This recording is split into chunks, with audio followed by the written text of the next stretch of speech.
of the effort of the men, particularly the new guys, whether it's the new veterans that are new to us or the rookies. This is their first exposure to this series, this matchup. I mean, you really got to kind of be a part of it to understand it and appreciate it and be ready to deliver what is required in terms of effort, in terms of fight, attention to detail, etc. And so those guys are the new Steelers. I just really appreciate. Obviously, man, it was Steelers Ravens the way that it usually is, in that it is a hotly contested game. In recent years, it's been controlled by the defenses. It was today, but can't say enough about that significant play by Miles Killebrew. Man, you block a kick in the National Football League, man, you usually win football games, and so obviously that is a significant contribution. Just appreciative of the effort. It's good to go into the bye, man, sitting at the top of the North, particularly with all that we've been through. Still very much a group in growth and development. There's a lot out there, obviously, that we didn't like, but that's life in this business as well. Our job is to win, and we got the business done today. TJ has got a finger that's being looked at as we speak. Calvin Austin got evaluated for concussion, but got cleared and was able to return. Larry Ogunjobi got shaken up in some way, but don't have a lot of information about it. We'll have more information the next time we get together. Mike, did the concussion possible for Calvin? Was that any reason why he wasn't back on punt? So that started. That's exactly why he wasn't back there.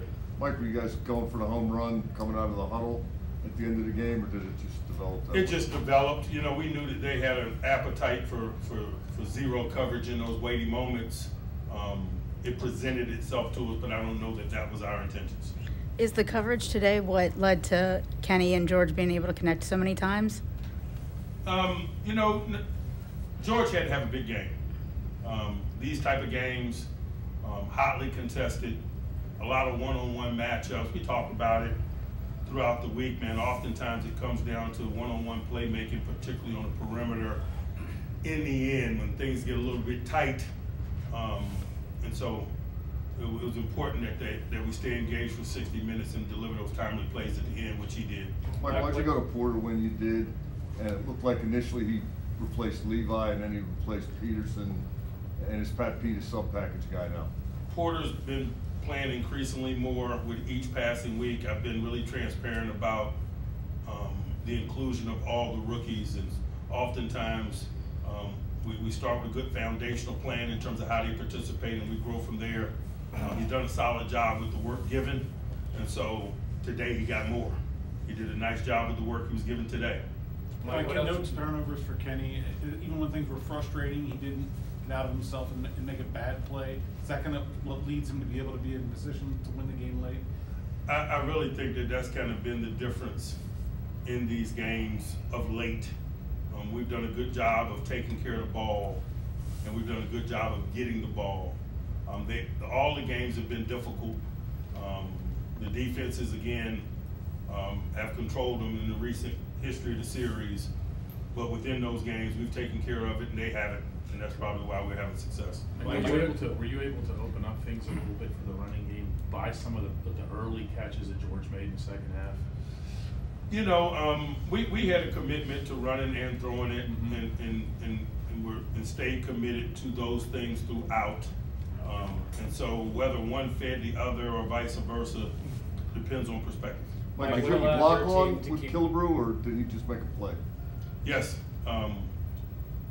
We had a block on, and he delivered, man. This guy has blocked a lot of kicks in recent years, man. He's got to be tops in the National Football League in that regard. It's been special to be a part of it.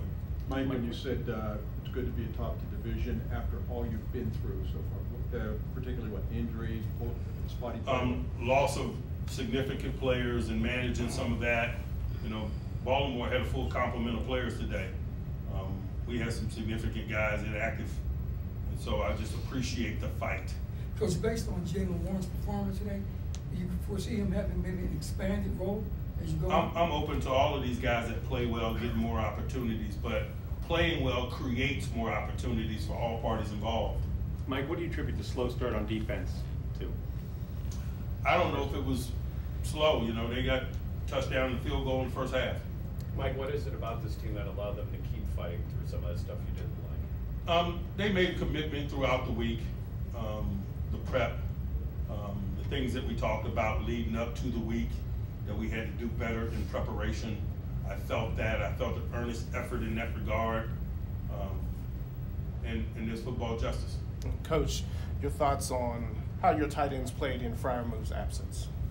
You know, I thought everybody played with heart and fight, but it was required. You know, can't say enough about those guys. Rodney Williams getting an opportunity to elevate and play, and almost getting a touchdown there on the punt block group.